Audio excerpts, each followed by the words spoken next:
본 방송에서 제공하는 투자 정보는 투자 판단에 대한 조언입니다. 방송에서 제공하는 주식의 가치, 가격 상승 및 가격 하락에 대해서는 방송사에서 보장하지 않습니다.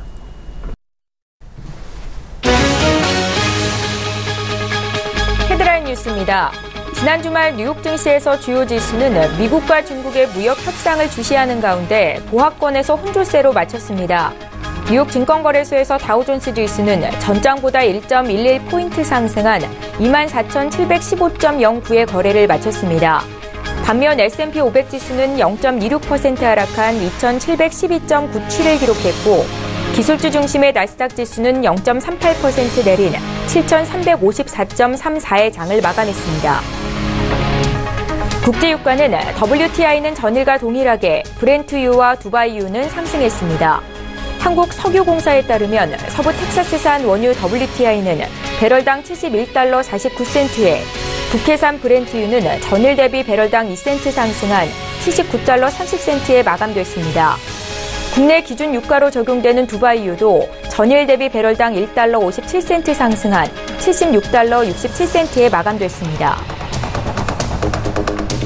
스티븐 무누신 미 재무장관이 미국과 중국은 무역전쟁을 중지하고 상호 관세 부과 계획을 보류하기로 했다고 말했습니다. 무누신 재무장관은 미 폭스뉴스에 출연해 양국이 17일부터 이틀간 워싱턴에서 벌인 2차 무역 협상 결과와 관련해 이같이 밝혔습니다. 무누신 장관은 우리는 매우 의미 있는 진전을 이뤘고 새로운 틀에 동의했다며 이 제도를 시행하는 동안 관세를 보류하기로 합의했다고 말했습니다.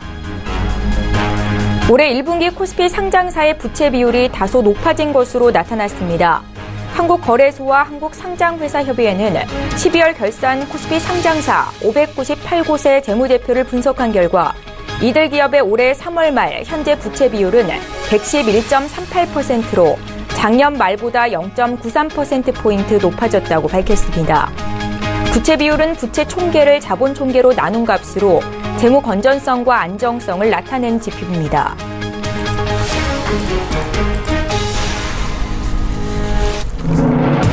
시청자 여러분 안녕하십니까? 출발 증시와이드 1부 시작합니다. 최인정입니다.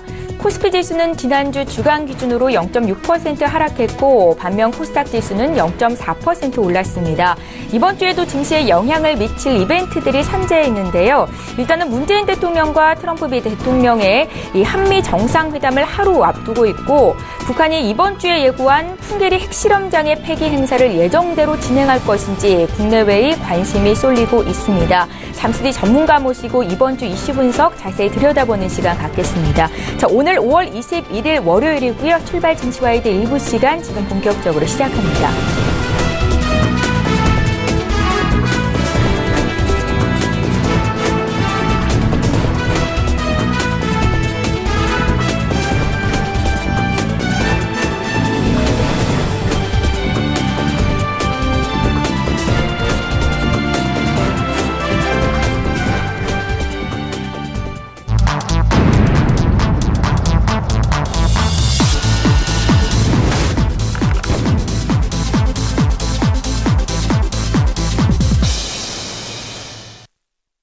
예, 시장의 중심이 되는 국내외 이슈와 투자 전략까지 점검해드리는 시간입니다. 오늘 월요일이고요. 신승용의 시그널나우 브레인코리아 인베스트의 신승용 대표 모셨습니다. 대표님 안녕하세요. 네, 안녕하십니까.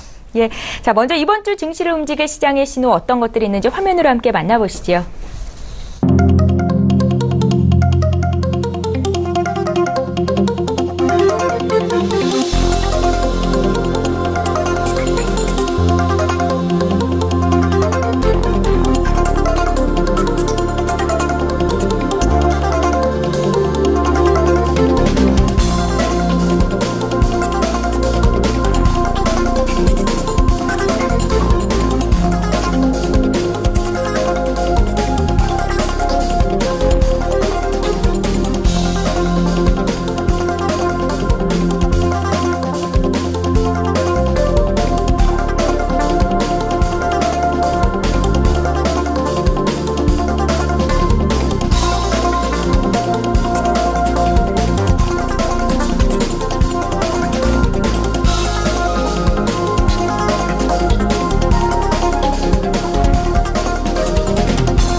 예, 주요 이슈입니다. 국내 증시 지난주 점검하고 이번 주 전망해보겠습니다. 북한의 핵실험장 폐기와 한미 정상회담 등 이번 주 한반도 정세를 좌우할 이벤트들 시장 영향 살펴봅니다. 신흥국가 선진국 간 증시 디커플링 현상, 외국인 투자자의 이탈 경고인지 의견 듣겠습니다. 삼성 바이오로직스의 감리의 결과에 따른 바이오 제약주의 투자 방향성 살펴봅니다. 예, 먼저 지난주 시장 간략하게 정리하고 이번 주 이슈와 전략 전반적으로 짚겠습니다. 지난주는 북미 정상회담을 앞둔 남북 경협주들의 관심이 높아졌었고 또 삼성 바이오로직스로부터 야기된 바이오 헬스케어 업종에 대한 변동성이 컸었는데요. 어떻게 보셨습니까, 대표님? 예, 지난주 일단 시장 한 세 가지 정도로 분명하게 이제 압축이 될 수 있을 것 같은데, 뭐 첫 번째, 두 번째 앞서서 말씀하신 부분 그대로 어떤 북미 정상회담을 앞둔 상황에서 북한의 급작스러운 태도의 변화, 이로 인해서 실질적으로 시장 크게 흔들리는 그런 모습들 나타나지 않았나라는 생각이 들고요. 두 번째가 이제 그 삼성 바이오와 관련된 바이오 헬스케어 업종에 대한 어떤 그 변화 부분. 마침 이제 그 감리가 열렸었던 17일 당일을 좀 살펴보게 되면 오히려 삼성 바이오로직스 같은 경우는 해당 기업임에도 불구하고 소폭 좀 상승하는 그런 모습들이 보여줬다라는 것 좀 생각을 해본다라면 시장 여전히 바이오 업종에 대한 기대감은 여전히 가지고 있다라는 부분으로 투자 분위기는 여전히 지속되고 있다라고 봐야 되지 않을까 생각이 됩니다. 여기에 지난주에 이제 그 중반이었죠. 미국과 중국 간에 물론 이제 그 주말에 미국과 중국 간의 무역 분쟁 가능성이 일단 단기적으로 수면 아래로 가라앉으면서 전체적인 그 안도의 어떤 그 기대감, 이런 부분들이 아마도 오늘 우리 시장에도 크게 반영이 되지 않을까 하는 생각이 좀 들고 있는데요. 일단 지난주 중반만 해도 미국과 중국 간 어떤 그 무역 전쟁에 대한 다시 재발에 대한 우려감이 크게 발발할 가능성이 있지 않을까라는 그런 우려감 크게 나타나는 그런 부분이었다 말씀을 좀 드릴 수 있을 것 같습니다. 예. 일단 전체적으로는 재료는 크게 부재한 상황에서 오히려 모멘텀, 그러니까 상승 모멘텀에 대한 기대 쪽보다는 조금 좀 일촉즉발의 상황들이 혹여나 생기는 것은 아닌지에 대한 우려감들이 크게 작용하는 한 주였다라고 좀 생각이 들고요. 이런 뉴스 한 가지에 따라서 종목들의 장세가 좀 종목들이 변화가 되는, 그리고 테마들의 움직임이 나타나는, 업종별 움직임이 나타나는 소위 말하는 종목별 순환 장세가 지속되는 것은 아닌가라는 생각 좀 짚어볼 수 있을 것 같습니다.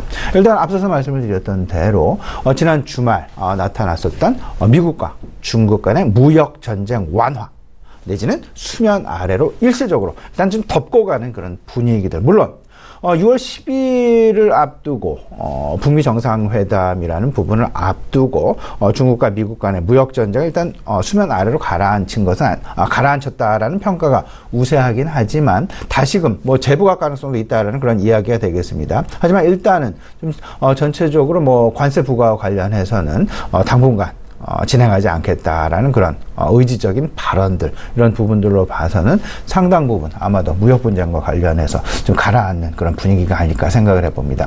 이와 관련해서 바로 영향을 받을 만한 업종 생각을 해본다라면 일단 이 부분을 좀 생각을 해봐야 되겠죠. 뭐 1차 소재 산업 바로 뭐 관련이 있는 뭐 철강이나 이제 그리고 뭐 반도체 쪽도 마찬가지가 되겠고요. 예. 그리고 이제 그 운송과 관련된 해상 운송과 관련된 업종까지도 아마도 긍정적인 영향을 미칠 가능성이 있겠다라고 보셔야 될 것 같습니다. 일단 이번 주 관심 이슈로 좀 넘어가 본다라면 전체적으로 지난주의 부분이 그대로 연기가 되어지는, 그리고 이번 주 이제 그 당장 오늘 저녁 문재인 대통령이 이제 그 미국으로 날아가면서 트럼프 대통령과의 정상회담 지금 남겨놓고 있는 그런 상황, 그리고 5월 22일이죠. 내일에서 25일 사이 언제가 될지는 모르겠습니다. 예. 기상 조건에 따라서 그 날짜가 결정이 될 것으로 지금 전해지고 있고요. 우리 기자들 8명은 이미 중국 베이징에 도착을 해서, 물론 북한에서 명단 받는 것을 거부한 그런 상황이긴 하지만 혹여나 어떤 그 대비를 위해서 지금 북경에서 대기 중에 있다라는 그런 소식이 들릴 정도로 일단 기대감은 큰 폭으로 확대되어 있는 그런 상황. 하지만 이와 관련해서 북한이 과연 어떤 스탠스를 취할지 여전히 오리무중의 상황이다라고 좀 보여지곤 있습니다. 그렇지만 한반도 정세 방향의 어떤 그 분수령이 될 가능성이 상당히 높지 않을까라는 부분. 그리고 이번 주에 또 이제 미국 5월 FOMC 의사록 발표 지금 23일 예정이 되어 있는 그런 상황이겠죠. 이런 부분들까지 생각을 해본다라면 글로벌 금융시장의 움직임에 직격탄을 내릴 수 있는 어떤 그 금리, 소위 말한 유동성의 방향성 부분들, 이로 인한 달러화의 움직임, 그리고 국제 유가의 움직임, 외국인 수급까지 영향을 미칠 만한 그런 매우 중대한 어떤 그 발표, 5월 의사록 발표 지금 예고되어 있다라는 부분까지 생각을 해본다면 이번 주 상당 부분 대내적인 부분과 그리고 대외적인 부분 역시 동시에 상당히 우리가 긴장을 놓아서는 안 될 그런 상황이 아닌가라는 그런 좀 말씀을 좀 드려보도록 하겠습니다. 일단 시장의 큰 흐름을 두 가지 정도로 우리가 좀 나눠서 생각을 해볼 수가 있을 것 같은데요. 첫 번째는 거시 변수가 어떻게 변할 것이냐라는 부분. 거시 변수의 변화는 아마도 5월 23일에 있을 FOMC 의사록 발표의 상당 부분 영향을 받을 가능성이 높다라고 보셔야 될 것 같고, 그리고 대내적인, 다시 말씀을 드리면 한반도 정세와 관련된 어떤 그 분수령이 될 가능성이 상당 부분 높다. 왜냐하면 우리나라 문재인 대통령과 미국 트럼프 대통령의 만남이 지금 예고되어 있는 그런 상황, 그리고 북한의 풍계리 핵실험장의 폐쇄가 진행되느냐 안 되느냐의 여부, 여기에 과연 우리나라 기자단이 참여할 수 있느냐 없느냐의 여부까지 우리가 지금 생각을 해보면서 대내적인 부분과 대외적인 이슈들 전반적으로 우리 시장 내 영향권 안에 있다라고 보셔야 될 것 같고요. 예. 이런 부분들과 맞물려서 결국은 외국인의 수급, 그리고 소위 말하는 국제 유가의 움직임, 달러와의 방향성, 이런 부분들까지 영향을 미치게 된다라는 부분. 이 부분은 외국인의 수급에 직격탄을 곧바로 영향을 미칠 수 있다라는 부분 분명히 인식을 해 두셔야 될 것 같고요. 한반도 정세와 관련해서 분명하죠.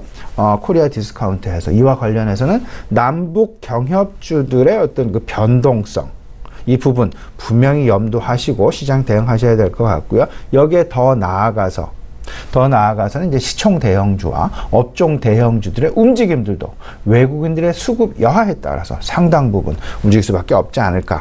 FOMC는 바로 글로벌 신흥국 증시와 글로벌 선진국 증시 간의 디커플링 상황과도 연결이 될 수 있는 부분이다. 그렇다면 지금 우리 시장이 신흥국 증시에 포함이 되어 있긴 하지만 상대적으로 다른 신흥국 증시에 비해서 안정적인 모습을 취하고 있는 가장 큰 배경은 뭐니 해도 그 한반도 지정학적 리스크의 완화라는, 소위 말하는 글로벌 시장에서의 상당히 주목을 받고 있는 그런 이슈죠. 6월 12일에 있을 북미 정상회담, 한반도 비핵화 가능성, 한반도 평화가 과연 정착이 될 것이냐 아닌 게 될 것이냐, 이런 부분과 맞물리게 되면서 그에 대한 기대감으로 외환시장도 상대적으로 안정이 되어 있고 증권시장으로부터 외국인의 이탈도 그렇게 상대적으로 크지 않게 나타나는 상대적인 금융시장의 안정성을 보이고 있는 이유다라고 보셔야 될 것 같고, 만약에 이런 부분이 이번 주 혹여나 조금 좀 뒤틀리게 된다라면 소위 말하는 글로벌 디커플링에서 그나마 안전지대에 있었던 우리 시장, 우리 금융 조금은 좀 다른 신흥국과 마찬가지로 글로벌 디커플링 상황에 다시금 우리도 거기서 예외일 수는 없지 않을까라는 그런 어떤 그 상황도 우리가 분명히 염두하고 이번 주 시장 바라봐야 되지 않을까 생각이 됩니다. 예, 말씀하신 주요 이슈들 이제 자세히 분석을 좀 해보겠습니다. 지난주 북한의 급작스러운 남북 고위급 회담 취소 통보에 시장 내 변동성이 확대되는 모습이 나타났습니다. 앞서 말씀을 해드렸다시피 금주에는 북한의 핵실험장 폐기에 또 한미 정상회담 등 중요한 일정이 진행될 예정이어서 장중 변동성에 대비할 필요가 있겠다라는 생각이 드는데요. 자세히 좀 봐주십시오. 예, 이렇게 좀 생각을 하셔야 되죠. 그러니까 오늘 저녁, 내일, 그리고 그리고 아마도 한 수요일 오후 수요일 시장까지는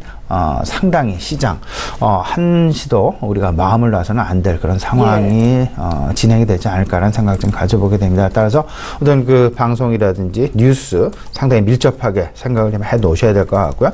이런 상황들이 나타난다라면 아마도 이런 부분들로부터 상대적으로 자유로운, 소위 말하는 시장은 밸류에이션, 소위 말하는 저퍼주에 대한 관심으로 상당 부분 안전판 쪽으로 시장 기울어질 그럴 가능성이 클 수 있다라는 부분, 시장의 성격 변화 가능성 분명히 염두를 해 놓으셔야 될 것 같습니다. 이번 주 특히나 주 초반 수요일까지 한반도 정세에 상당 부분 영향을 미칠 만한 어떤 그런 힌트를 제공할 수 있는 그런 이벤트들이 줄줄이 대기하고 있다. 당장 내일 문재인 대통령의 트럼프 미 대통령과의 만남 지금 예고되어 있는 그런 상황. 네. 그 상황들 속에서 과연 지난밤 새벽에도 트럼프 대통령과 문재인 대통령 간의 전화 통화가 됐다라는 그런 보도 우리 시청자 여러분이 이미 접하셨으리라 생각이 되고 있는데요.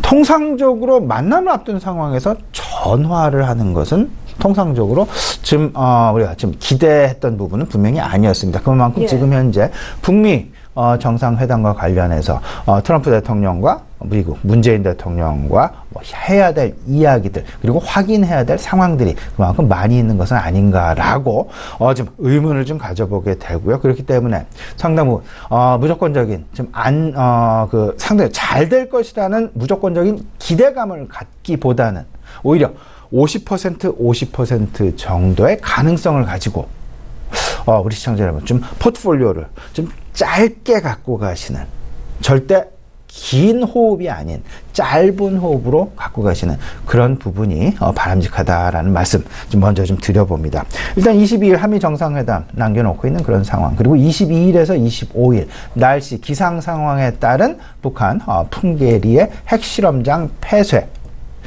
근데 이런 부분 폐기 일정과 맞물리게 되면서 우리나라에는 아직 오픈을 안 하고 있다라는 다소간 좀 불안스러운 상황. 일단 지금 예측이 상당 부분 어려운 것이 아닌가라는 그런 생각 좀 가져보게 되고요. 왜냐하면 최소한 이번 주 오늘 정도까지는 기자단의 명단을 확정해야만 22일에서 25일 사이에 진행이 되는 핵실험장 기자단 초청에 응할 수 있기 때문에 상당 부분 지금 오히려 언론계 그리고 정부에서도 상당 부분 촉박하게 그리고 긴밀하게 이런 부분들이 진행이 되고 있다라는 그런 생각이 많이 듭니다. 일단 북미 정상회담 관련해서 각종 노이즈들이 지금 나오고 있는데, 물론 주 후반으로 갈수록 이런 불확실성이 지금 해소가 되고 관련 노이즈들이 해소될 가능성은 상당 부분 크지만 그 기대감이 오히려 180도 와전되어서 상당히 안 좋은 측면으로 우리 시장 내 다가올 가능성도 있을 수 있다라는 부분 분명하게 좀 생각을 좀 해 놓으셔야 될 것 같습니다. 따라서 남북 경협주 그리고 외국인들이 관심을 가지고 있는 시가총액 시총 상위주 같은 경우에는요, 특히나 지금 이번 주가 변동성의 기로에 서 있다라는 부분으로 분명히 인식을 하시면서, 그 기로에 있을 때는 소위 말하는 배팅을 하는 것이 아니고요, 짧게 뉴스 상황에 따라서 나의 포트폴리오를 짧게 변화시켜가는 그런 전략이 필요해 보인다라는 부분 분명하게 말씀드리니까요. 조금 좀 바쁘게 이번 주 시장 우리 시청자 여러분들 좀 대응해 나가셔야 되겠다. 좀 마음을 좀 새롭게 먹으셔야 되겠다라는 부분 분명하게 좀 강조해 드리도록 하겠습니다. 예, 금주 수요일까지는 장중 변동성에 대비를 해야 되기 때문에 종목 수익을 짧게 잡고 포트폴리오를 운영하는 게 좋다라고 조언을 하셨습니다. 마지막에 다시 한번 투자 전략에 대해서는 질문 드리는 시간 갖겠습니다. 자, 이번에는 국내 증시에서 외국인들의 이탈 가능성에 대해서 의견을 들어볼 텐데요. 지난주 외국인은 국내 증시에서 6,300억 원어치 주식을 팔아치우면서 올해 2월부터 4개월 연속 순매도를 보이고 있습니다. 특히 최근에 나타나고 있는 이 신흥국가 선진국 간 디커플링 현상, 우리나라로부터 외국인들의 이탈 가능성을 더 높이는 요인으로 받아들여질 수도 있을 것 같은데요. 어떻게 보십니까? 그러니까 최근 이제 그 글로벌 디커플링이 조금 좀 확대되고 있는 그런 모습들 나타나고 있죠. 특히나 이제 중국. 근데 사실상 오늘 미국과 중국 간의 무역 전쟁이 일단 수면 아래로 가라앉으면서 이 부분 상당 부분 와전되어질 이제 그 바뀌어질 그 분위기가 바뀌어질 가능성도 분명히 있다라는 기대 가져볼 수 있다라고 생각을 좀 말씀을 좀 드려봅니다. 신흥국과 선진국 간의 디커플링의 가장 먼저의 시발점 두 가지를 우리가 염두를 해봐야 되는데요. 첫 번째는 미국 FOMC의 금리 인상 트렌드의 속도가 조금 빨라질 가능성에 대한 우려감 부분이 그 첫 번째고요. 두 번째가 미국, 선진국의 대표주자, 그리고 중국, 신흥국의 대표주자, 이 두 양국 간의 어떤 그 불협화음, 이런 부분들이 결국은 신흥국 증시를 글로벌 유동성으로부터 떠나가게 만드는 그런 주된 핵심적인 요인으로 작용하였다라는 부분으로 이해를 좀 해둘 필요가 있어 보입니다. 근데 이 두 가지 요인 중 FOMC의 의사록 발표가 이번 주 23일에 있습니다. 5월달 의사록이고요. 그리고 6월 13일 FOMC 6월달 FOMC가 개최 지금 예정이 되어 있습니다. 소위 말하는 시장 내 6월달 금리 인상 가능성이 상당 부분 높아지고 있는 그런 상황이다라는 부분 생각을 좀 해본다라면 지금 당분간 아마도 선진국 증시와 신흥국 증시 간 디커플링 양상이 조금은 더 진행될 가능성이 있다, 높다 라고 보셔야 될 것 같고요. 그 속에서 우리 시장은 지금 한반도 지정학적 리스크의 완화라는 기대감 때문에 외국인들이 일시적으로 그들의 유동성 이탈을 유보하고 있는 것이다 라고 생각을 하셔야 될 것 같고요. 만약에 이게 잘 되면 오히려 외국인들의 수급은 더 긍정적으로 개선이 되겠지만 혹여나 조금 좀 부정적인 방향으로 북미 정상회담이 좀 흘러가게 된다라면 그렇게 된다라면 외국인들로부터 안전판 역할을 해왔었던 그런 이슈가 사라지기 때문에 글로벌 디커플링 현상에 우리나라 시장도 같이 동참할 수밖에 없는 그런 상황, 이 부분은 좀 안 좋은 상황이다라고 봐야 되겠죠. 이런 상황 분명히 야기될 수 있으니까요. 상당히 좀 주목을 해서 특히나 환율 시장의 움직임, 미국 FOMC의 움직임 생각을 하셔야 될 것 같습니다. 전체적으로 이렇게 좀 생각을 해보죠. 일단 앞으로 한 달 정도 기간을 남겨놓고 있는 이슈 이벤트가 있다라면 소위 말하는 FOMC 이벤트, 금리 관련된 이벤트가 있고요. 그 다음에 북미 정상회담이다라는 그런 이슈, 소위 말하는 한반도 지정학적 리스크에 대한 이슈. 그리고 세 번째가 바로 바이오에 대한 이슈가 될 것 같습니다. 이 바이오에 대한 이슈. 근데 이 세 가지 모두 다 전체적으로 지금 현재 시장 내 초미의 관심을 갖고 있는 그런 이슈이기 때문에 어떤 뉴스 상황에 따라서 상당 부분 시장이 흔들릴 가능성이 높다라는 점. 그렇기 때문에 앞서도 간단히 말씀을 드렸습니다. 상당히 짧게 갖고 가야 될 것이다 라는 부분 다시 한번 좀 강조를 해드리고요. 일단 FOMC의 이슈 두 가지를 분명히 기억을 하셔야 되는데 5월 23일과 6월 13일을 기억을 하셔야 됩니다. 5월 23일은 바로 이번 주죠. FOMC 5월 의사록 발표라는 부분. 과연 6월 13일에 열릴 6월달 FOMC 회의에서 금리 인상 가능성에 대한 힌트, 과연 매파의 의견과 비둘기파의 의견, 그리고 어떤 이야기들이 오갔을까, 어떤 내용의 시장, 연준 위원들은 주목을 했을까라는 부분. 그러면 그 상황들을 우리가 계속해서 좀 지켜보면서 6월 13일 금리 인상 가능성에 대해서. 근데 지금 현재 최근까지 나온 시장 서베이 결과로는 6월 금리 인상 가능성이 거의 100%에 육박하고 있다라는 부분에 조금 좀 주목해 두시면서요. 우리가 유일하게 글로벌 유동성 이탈로부터 글로벌 디커플링 현상으로부터 피해갈 수 있는 유일한 버팀목은 한반도 지정학적 리스크의 완화 기대감 뿐이다라는 것 한번 생각을 해보시면서요. 지금 현재 한반도 리스크 완화의 기대감과 미국 FOMC 금리 인상 가능성에 대한 우려감, 이 두 가지 속에서 우리 시장 지금 현재 외국인들의 이탈 가능성이 상당 부분 오히려 유보되어 있다라는 쪽으로 생각을 해 두시고 조금 외국인의 이탈 가능성을 염두한 그런 시장 대응을 해 나가셔야 되겠다라는 부분으로 일단 좀 정리를 해드리도록 하겠습니다. 예, 조심할 필요는 있겠다라는 말씀으로 들리는데요. 이제 제약 바이오주의 조정 국면에 대한 이야기를 좀 듣겠습니다. 지난 4월부터 조정 국면이 시작이 됐었습니다. 지난주에 삼성 바이오로직스의 1차 감리위원회 심의가 있었는데 이 결과가 어떻게 나오는지에 따라서 또 시장 내 제약 바이오주의 투자 심리가 변화될 수 있겠다라는 생각이 듭니다.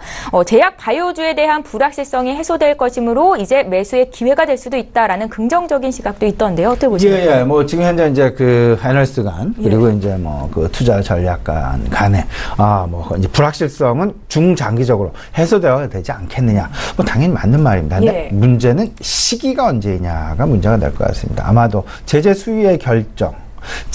수위의 결정에 따라서 시장의 투자 심리가 상당 부분 흔들릴 가능성이 있겠다라고 보셔야 될 것 같은데요. 그 제재 수위는 첫 번째 상장 폐지가 있을 수 있고요. 그 다음에 거래 정지가 있을 수 있습니다. 아니면 뭐 대표이사의 변경이라든지 아니면 뭐 벌금 뭐 얼마를 낸다든지 이 부분은 우리 시장에서 그렇게 큰 부분은 분명히 아니다라고 생각이 됩니다. 오히려 시장의 관심은 상장 폐지나 아니면 거래 정지 정도에서 끝났으면 하는 시장의 바람이 분명히 있다.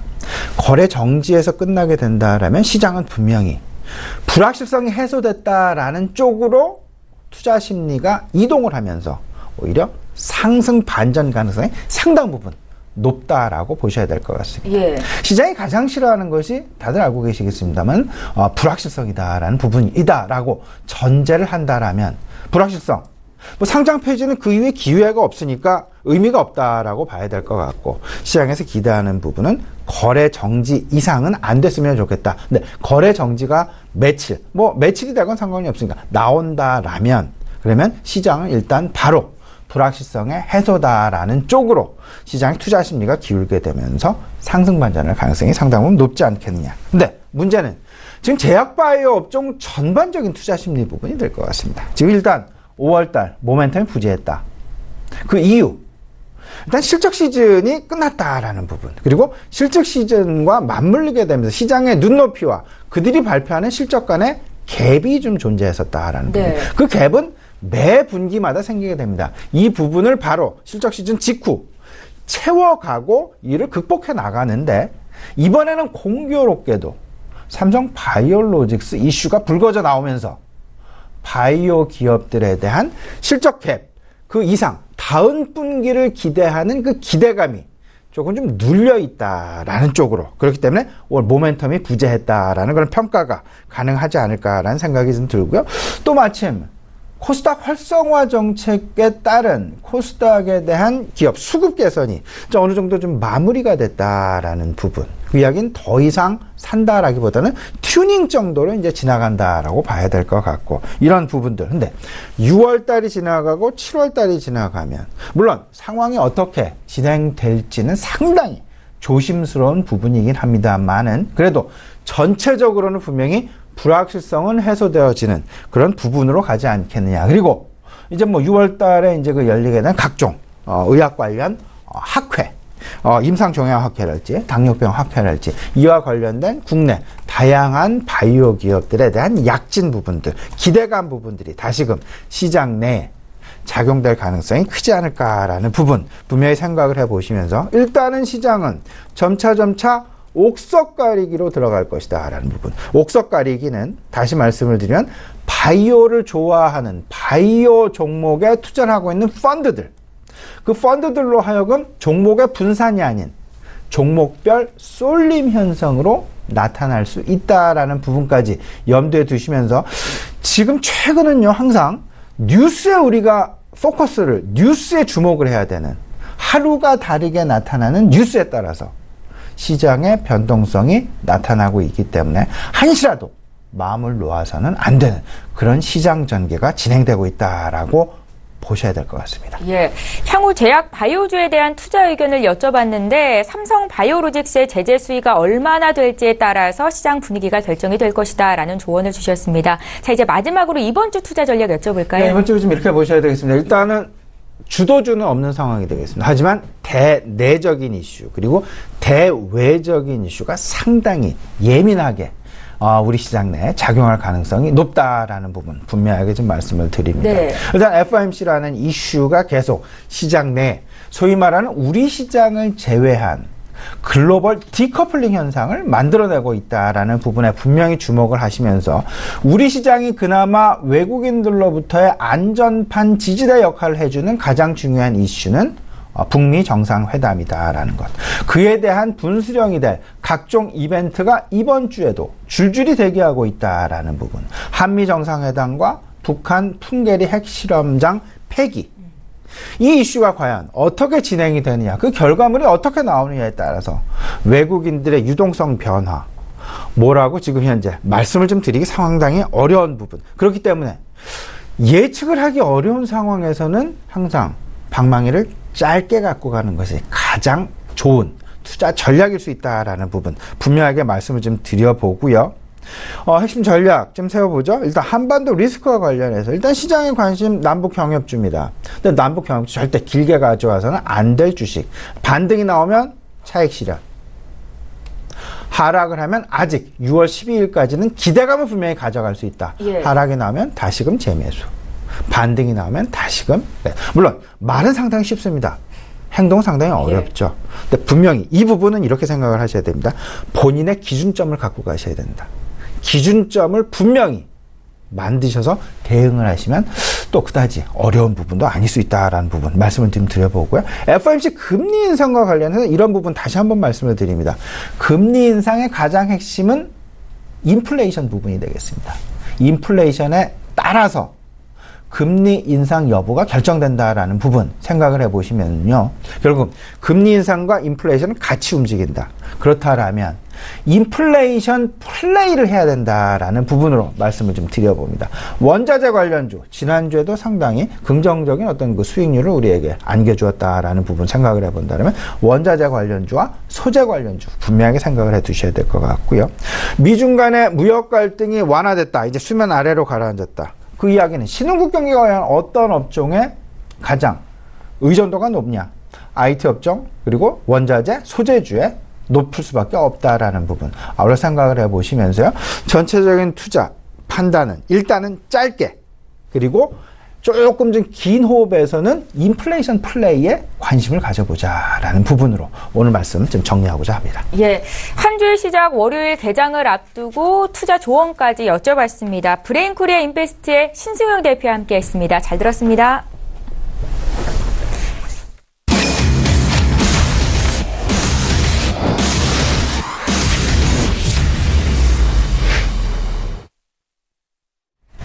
예, 이번에 국내외 선물 시장 투자 전략 짜겠습니다. 선재 트레이더의 선물 하이킥 선재 트레이더 오늘도 화상으로 연결해 보겠습니다. 안녕하세요.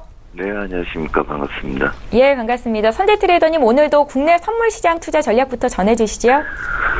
네, 국내 선물 일봉상의 수령 구간 지속적으로 유지 중이다 이렇게 말씀드리겠고요. 자, 그렇다면 추세 확인 이후에 이제 매매한 전략들이 필요하겠죠. 우선 석가탄신일로 인한 징검다리 휴일이 있기 때문에 갭에 대한 움직임들 인지하셔야 될 거고요. 우선 저번 주는 마지막 날은 이렇게 매매를 했었습니다. 장 시작하자마자 316부터 314.50까지라 보합이라고 말씀드렸었죠. 저희는 이제 같이 하면서 316 지수 상단부, 그 다음에 314.80까지 하단부 결정을 내린 다음에 장 시작하자마자 위아래 그냥 보합권 매매 전략 하실 분들 하시고 추가적인 그림 보지 않는다 말씀드렸습니다. 정확하게 한 틱의 오차도 없이 그대로 움직였고요, 하루 종일. 그 다음에 야간장 때, 우리가 개장 시황 방송에 말씀드렸다시피 314.50까지 오차를 약간 두는 모습들만 보인 상태로 다시 314.80대에서 야간장 마무리가 된 모습입니다.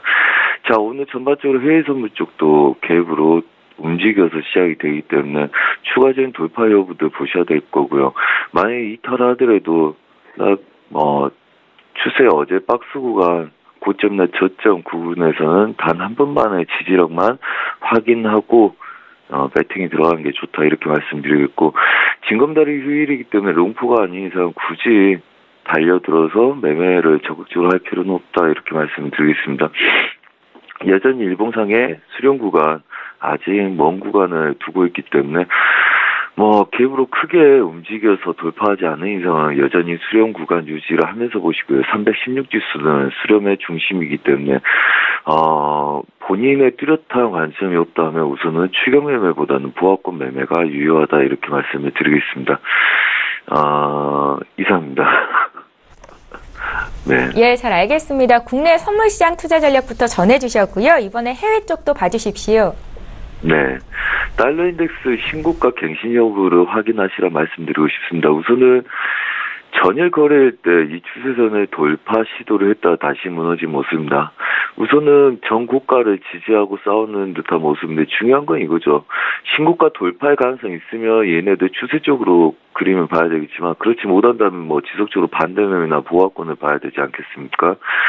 그래서 신고가를 갱신하고 있을 때 혹은 다른 종목들 신저가를 지속적으로 갱신하고 있을 때는 저가에 대한 지속적인 돌파 여부를 확인할 필요가 있습니다. 우선은 저희는 이제 추세 하단부 여력을 볼 거고요. 걔네들 돌파 여부에 주목하면서 돌파하지 않겠다 그러면 이제 그때 보합권을 보겠죠. 아무래도 해외 선물 쪽은 이제 섹션별로 시간들이 좀 많이 나눠지기 때문에 섹션별로 다시 구분해서 전략을 세우라는 말씀 한마디 드리겠고요. 우선은 이 구간들 1.18 150대 근처를 돌파를 하방으로 해서 내려온 구간들이기 때문에 반등이 주더라도 1.18 200대 저항이 있겠죠. 자, 아직은 추가적으로 지속적으로 매도 쪽으로 깰지를 장담할 수 없는 상황이기 때문에 이 구간을 중심으로 위아래 추세 상단부 하단부를 열고 매매를 한다. 자, 그렇다면 우선은 실전 매매에서는 이 중간대 저항은 맞고 매도 먼저를 봐야 되겠죠. 단 이 구간이 넘어가기 시작하면 얘네들 중심으로 보합을 뛸 수 있다고 가정을 두고 싸우는 겁니다. 자, 그렇다면 우선은 중심 자리를 기준으로 해서 위아래 예상 저항과 지지력을 열 생각이고요. 그 다음에 반대 매매를 하더라도 추가적인 하단부 여력을 꿰뚫는지를 보고 하셔야 되기 때문에 우선 초보분들은 1.18 200대를 중심으로 위아래 예상 저항들 1.18 600대 최대, 그 다음에 아래 구간은 1.17 650까지 연 상태에서 매매 대응을 하시라고 말씀을 드리겠고요. 그 다음에 아시아 유럽장은 1.18 200대를 맞고 반등 매도에 집중하시라. 단 저가에서 매도 쫓아가지 마시고요. 우선은 달러가 아침에 개장하면서부터 추가적으로 상방을 돌파하지 못했기 때문에 추가적인 저가를 깨지 않고 있기 때문에 얘네들은 아시아 유럽장은 실전 매매는 이 구간의 바운더리 내에서만 매매 대응하시라 이렇게 말씀드리겠습니다.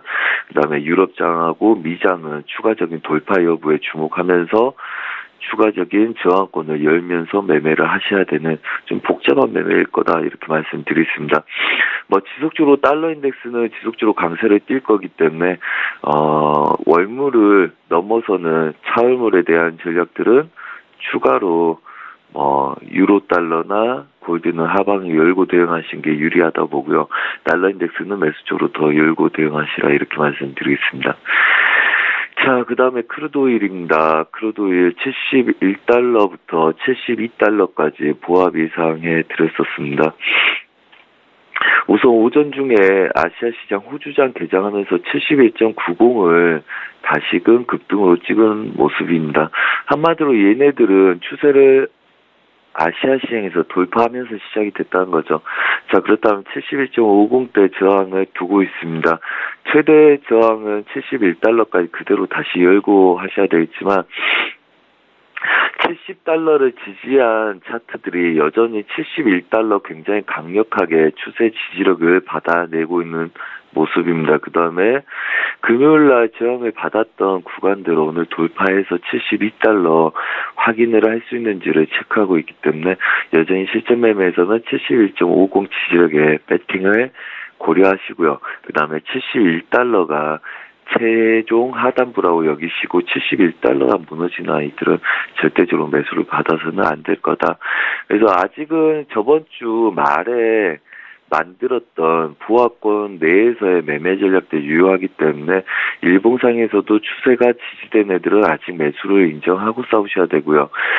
혹여라도 윗구간들 너무 높아서 반대 매매를 많이 보시겠죠, 심리적으로. 그렇다 하면 밑구간들 매물대가 지금 71.90대 놓여있기 때문에 72달러 저항까지를 보고 짧은 손절의 반대 매매 정도 허용할 수 있는 구간이다.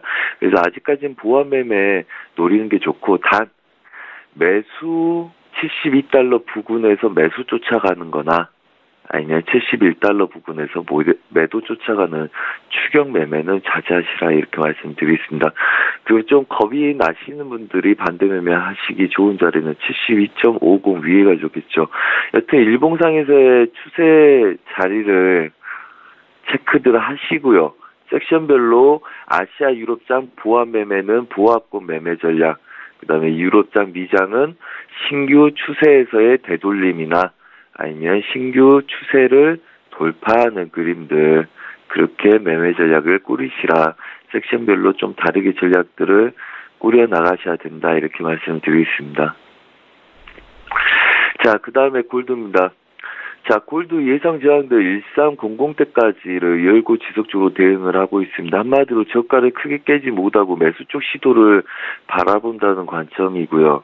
자, 그렇다면 지금 월요일날 아침부터 갭으로 떠서 다시금 매수 쪽 시도하는 모습도 보이고 있습니다. 금요일날 이미 돌파는 했고요. 그렇다면 오늘은 1288달러 지지력을 확보하고 여러분들이 매수 쪽 배팅이 들어가야 되겠죠.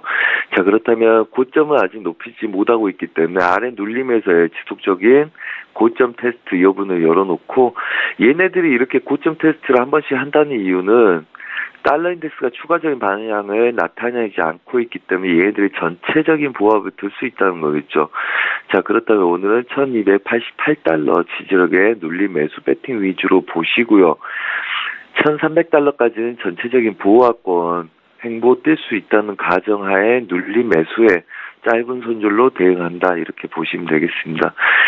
한마디로 지금 아시아 시장 징검다리 휴일이 있고, 그 다음에 월요일날 미장들 추세를 보기 전에 아직 보합권들 들어가 있기 때문에 신규 추세 돌파를 보기보다는 되돌림을 보시기 바라고요.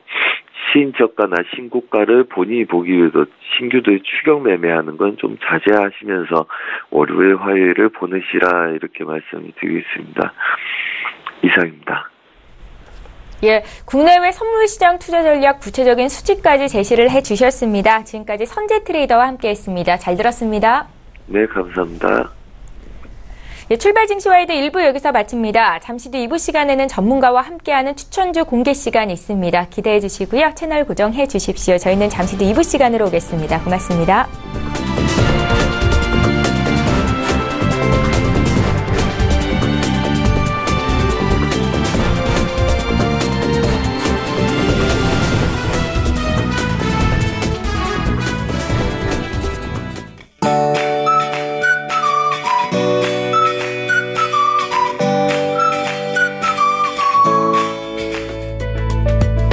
안녕하세요. K웨더 라이프스타일 예보 최현미입니다.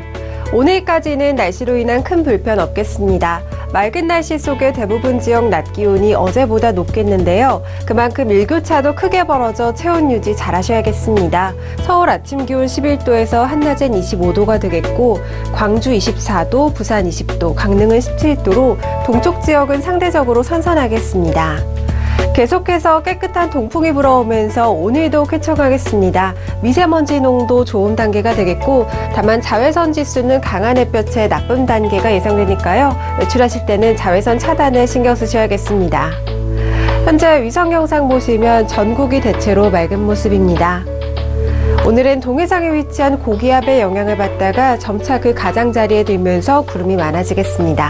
다음은 자세한 지역별 날씨입니다.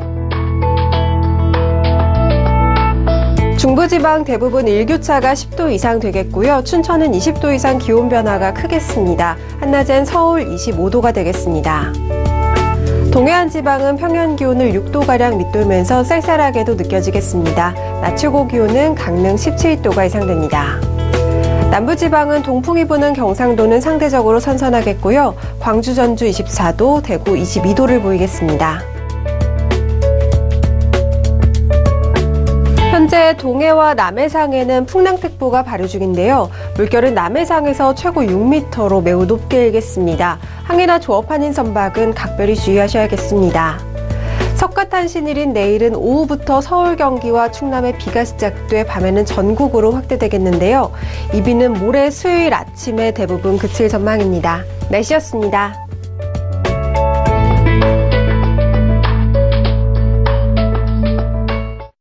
본 방송에서 제공하는 투자 정보는 투자 판단에 대한 조언입니다. 방송에서 제공하는 주식의 가치, 가격 상승 및 가격 하락에 대해서는 방송사에서 보장하지 않습니다.